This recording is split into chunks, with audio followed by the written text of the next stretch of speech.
Reforma constitucional de la seguridad en la sociedad. Antes de iniciar esta presentación, quiero compartir con ustedes el pensamiento de un tratadista austriaco, reconocido como filósofo de la administración en el siglo XX, Peter Drucker. Decía, el mayor peligro en los tiempos de una turbulencia no es la turbulencia, es actuar con la lógica del ayer. Esta investigación científica prescribe tres partes. Introducción en toda una contextualización, controversia y tesis. El análisis con 4 ideas principales.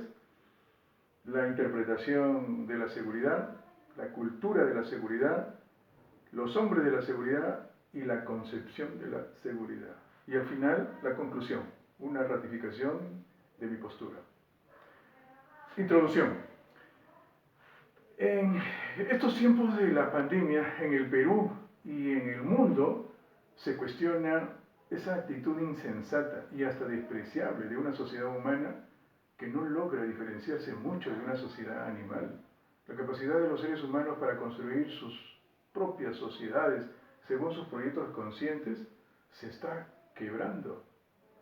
Hoy, 7 de mayo de 2020, el Ministerio de Salud registra 1.533 personas fallecidas, 717 personas en la unidad de cuidados intensivos, más de 54.876 personas confirmadas, contagiadas.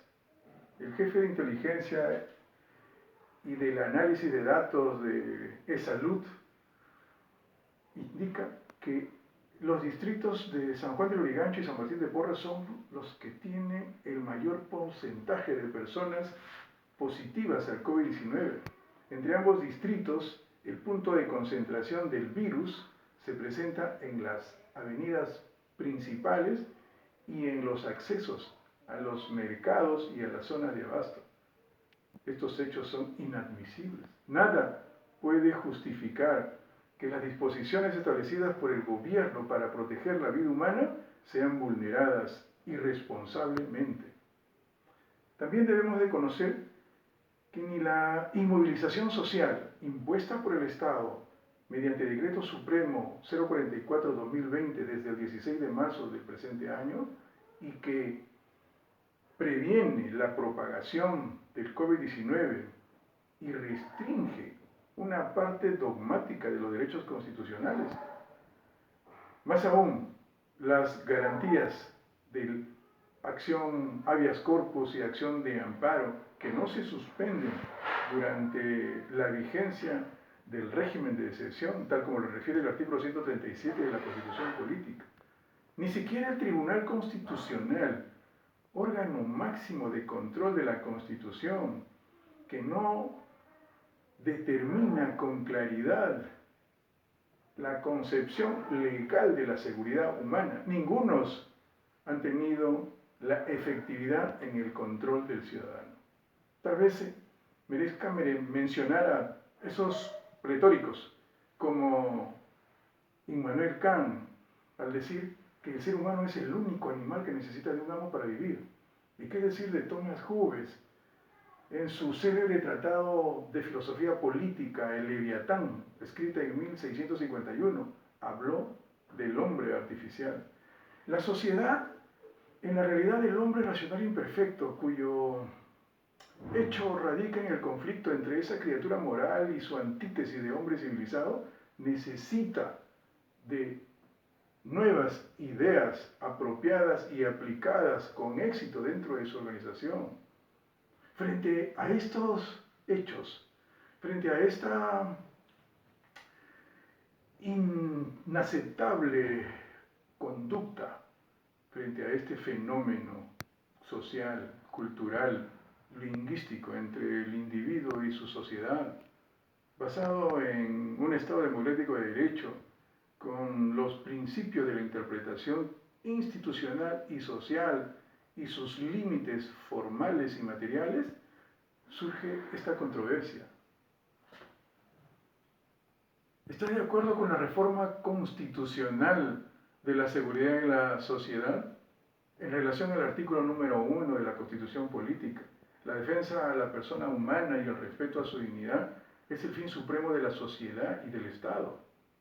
Por supuesto que sí, estoy de acuerdo.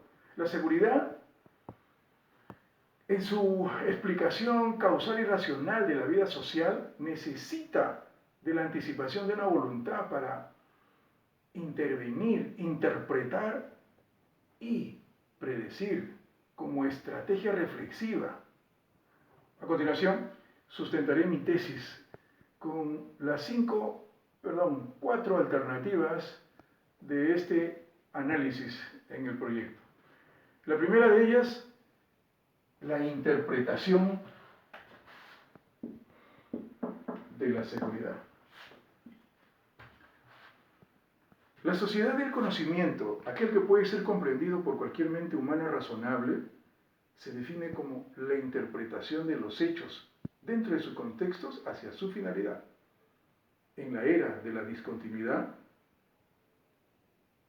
solo a través de una reforma se tiene acceso a la creación, mutación o extinción para armonizar la vida social con la realidad normativa e histórica política, una supremacía de los principios de la interpretación constitucional y la interpretación jurídica. Me explico. La interpretación de la seguridad tiene por finalidad concretizar, especificar y explicar todo lo que la Constitución quiere decir de manera abierta y aplicada a la realidad. Además, ser un instrumento de manera práctica para la resolución de los conflictos. Entonces, interpretar significa buscar, encontrar o entender el significado de algo. Por lo tanto, quien controla la interpretación, controla lo que quiere decir la Constitución, controla también lo que es la sociedad y el Estado, según los principios y valores de su intérprete. Allí, en la interpretación, radica la importancia de la reforma constitucional de la seguridad, sin complejidad, sin utopía, miopía, temor, ocio, negligencia o incapacidad, etc. La necesidad de un cambio institucional de la seguridad es posible porque sus normas jurídicas y constitucionales ya no responden a la realidad social, cultural, política, económica, científica del Estado. Resulta peligroso ignorar los cambios de la realidad, mantenerlas aún más, abre un camino hacia el fraude o a la convulsión social. El segundo punto o idea principal, la cultura de la seguridad.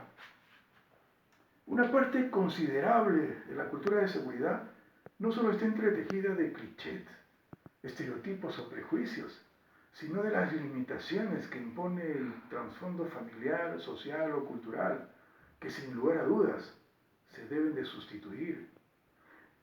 La reforma de la seguridad es una necesidad de todos los seres que en el libre ejercicio de su libertad viven en una sociedad, es decir, en una red de relaciones, estructuras, funciones que los reúnen en la satisfacción de sus exigencias esenciales como la búsqueda y producción del alimento, la defensa ante las amenazas y sus adversidades, la interculturalidad, la reproductividad, la capacidad de aprender, de enseñar a las futuras generaciones y de transmitir conocimiento se ha transformado por completo. La sabiduría de los viejos ha sido reemplazada por el sistema digital y virtual. Una sociedad puede estar muy bien informada, pero sus individuos ser ignorantes. Así, en la historia de la seguridad, las dos grandes concepciones de la vida social, la concepción organicista y la visión atomista, se intercambian generalmente las vestiduras. La tercera idea principal, los hombres de la seguridad. Sabemos que hay hombres de seguridad en todas las esquinas de la vida social y del más variado plumaje. Desde el bufón mediático en continuo y trivial pavoneo antigubernamental hasta el más joven devoto de la oficialidad o el leal conscripto, desde el talludo radical que anuncia enfrentamientos insupuestos hasta el más incansable de la protección ejecutiva o escolta personal, experto en manejo de armas de guerra y de técnicas irresistibles al mercado de la seguridad, igual da si son para fines sociales, empresariales, políticos. Junto a ellos están los que con admirable valor analizan el icono de la seguridad, identifican peligros, evalúan riesgos, aplican controles a la vida privada y a la dudosa calidad de la pública. También están aquellos que teorizan, es decir, aquellos con dignidad intelectual, tienen el objetivo por estudiar las precondiciones de los conflictos y de los efectos de las actuaciones de los gobiernos implicados en minimizarlos o en resolverlos. También tienen la finalidad de encontrar los métodos para predecir lo que puede ocurrir e influir en el cambio social. La cuarta idea principal, la concepción de la seguridad. Un grito a los vientos por la reforma constitucional de la seguridad. Muchos tal vez se preguntarán ¿para qué sirven los hombres de la seguridad? Mejor aún, preguntarse qué es la seguridad. Quizás sea un expresionismo descabellado, como un canto al hombre primitivo, natural y reflexivo, cuya norma de conducta, si existe, se halla más allá entre el bien y el mal. En otras palabras, al héroe sin problemas de conciencia. Sin lugar a dudas, la facultad de la seguridad da cabida a una fauna multivariada, más aún que el derecho, dicho en hechos, pruebas y leyes, una infraestructura de la vida social. La idea que mucha gente se hace de la seguridad es la de un conjunto de estrategias o de técnicas con sondeo bueno para prevenir las intenciones de la violencia urbana, de la delincuencia organizada, o para expresar acciones hacia la sociedad civil, las empresas, el Estado, en un contexto de territorialidad o de nacionalidad y todo lo concebible. Algo de eso es cierto, pero una definición o presunción por sí sola no es seguridad. Aunque esas palabras usen las personas que no saben qué decir o hacer otra cosa más. Entiéndase, la seguridad es la explicación causal y racional en la vida social. La seguridad es la interpretación de la condición moral e intelectual en la vida del hombre en términos de condición histórica. La seguridad es la fusión y compenetración de un estado de ánimo y de una compenetración frente a situaciones objetivas del riesgo delictivo, laboral, ambiental y natural. La seguridad es el conjunto de bienes humanos esenciales y debidos a la persona por ser lo que es y valer lo que vale. La seguridad es la acción de una reflexión, puede sin lugar a dudas, en última instancia, ir ligada a la filosofía moral y a los imperativos categóricos de un interés común, sobre todo de un hombre prudente e inteligente. Sin embargo, en la amplia viña que cultiva la seguridad, encontramos de todo. Por último, conclusiones.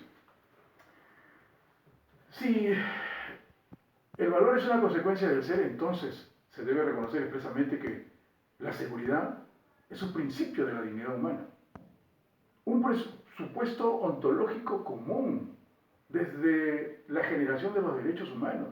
La primera generación, derechos civiles y políticos; la segunda generación, derechos sociales, económicos y culturales; la tercera generación, derechos a la paz, a la coexistencia pacífica y al medio ambiente. La seguridad cumple un rol de fundamento, fin y límite frente a la existencia de los demás derechos.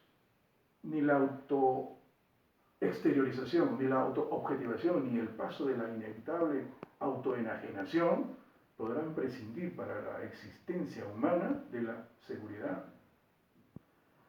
La filósofa española Adela Cortina sostiene que los mínimos de justicia y los máximos de felicidad son necesarios en una sociedad pluralista y no monista.